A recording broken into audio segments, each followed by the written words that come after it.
ल खानु ल हुन्छ होइन त्यो घरबारीमा त्यो टुप्पा काटेका ती फालेका झिक्रा त बुइले जान दाजु मागेर ल्याए भन्छ र ए डोको लिएर आएको ए मागेर चाहिँ लान्छु अब त्यो अस्ति तपाईँहरूको काटेको दाउरा त भुनेकी बुहारीले सुइत्त 5-6 भारी लगिदिने हेर्नु न बरु माग्दाखेरि पाइन्छ नि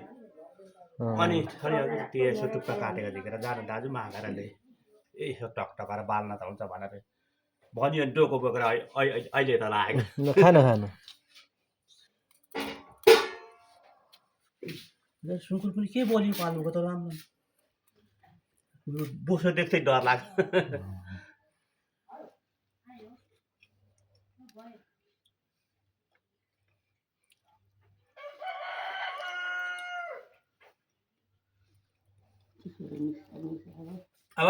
अब त्यो दाउराको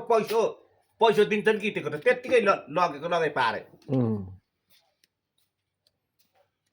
लगेको पारे होइन पैसा छेराउनु पर्छ नि त्यत्रो हाँगा 15-20 भारी तँ र बाटामा चाहिँ देखेको मैले